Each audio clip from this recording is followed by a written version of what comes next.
Hello and welcome to this video taking you through the grips on the backhand side.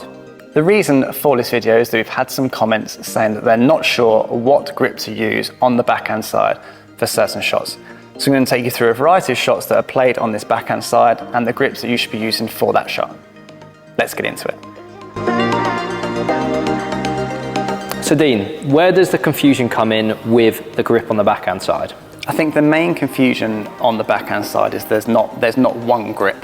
So there's a variety of grips on this backhand side depending on where you're making contact with the shuttle and the direction of the shot that you're playing to the other side of the court. Okay, so let's start delving into what grips we could be using. So before we start hitting any shuttles, I really encourage you to do this exercise, which will give you a clear understanding of why there's not just one grip on the backhand side. So to keep things simple in this video, we're just going to be looking at the straight shots only. Now we believe the confusions come from the fact that this used to be known as a backhand grip, now known as a thumb grip. And this is how we're going to refer to it in all of our videos going forward. Where this grip is used is when you're making contact with the shuttle in front of your body, example, a backhand net kill. So if we were to use this thumb grip on every shot on the backhand side, as soon as the contact point came level with my body, as you can see, the angle of the racket is now pointing outside the court. So how am I going to adjust this? I adjust my grip. So now we're going to move the thumb and the fingers around the grip to make sure this racket is now pointing straight. And this is now known as the bevel grip.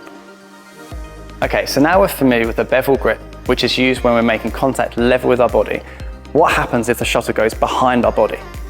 Well, as I bring the racket back again, as you can see, if I keep a bevel grip, the angle of the racket is now still pointing out to the side of the court.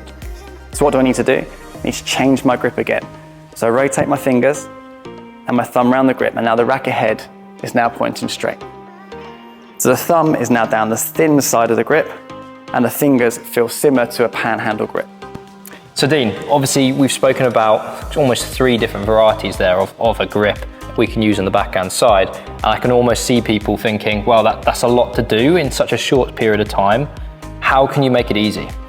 I think it's very important that we still keep a light grip when we see people that struggle to change grip. It's mainly because they're just holding it too tight and they're carrying a lot of tension, and then we get stuck with one grip again. Yeah. So it's important that we have this ability to have loose fingers and change between the grips that we just talked about.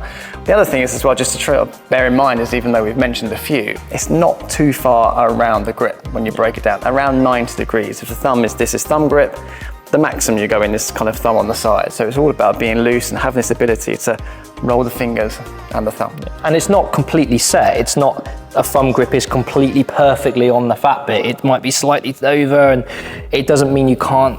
Yeah, it has to be perfect each time. I think just practicing being able to get that hand nice and loose and move the fingers around will really help you change that grip. Exactly, lots of little adjustments, and play around with it yourself. You know, if the shuttle is behind you, have a look. What grip are you able to use to get this racket pointing straight and be able to play a shot that keeps you in the rally rather than seeing everything go out the side of the court?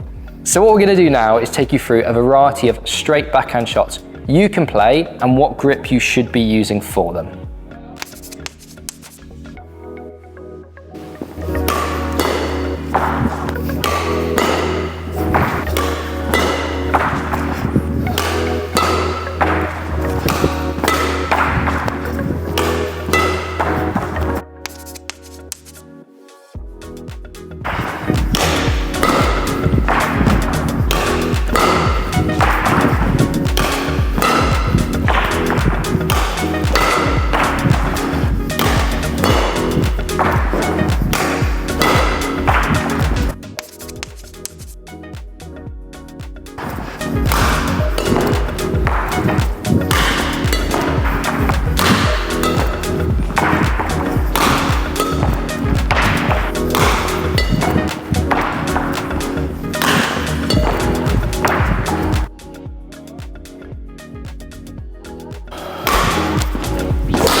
Okay Dean, just to round up, and I think it's important to note that we've looked at straight backhand shots where it's either level with the tape or above, but if we're taking it in front of us, we're going to use a thumb grip, If it's to the side of us, we're going to use a bevel grip. And if it's behind us, so we can turn that face, we can use a panhandle grip where the thumb is going up the side of the racket. But Dean, is there any other scenarios on the backhand side where our grip might change? Definitely. As the shuttle starts to drop below the tape, it's important that we start to favour a bevel grip, as this will give us more flexibility in the wrist and enabling us to play a variety of shots. But we're going to focus on this in a different video another time. So the reason for this video was comments that were made on the previous video about knowing which backhand grip to use on certain shots. And that's how we want this channel to work. So please keep commenting so we can help you with your game. And as always, please hit the like button and subscribe to see even more great content, and head over to Instagram and give us a follow.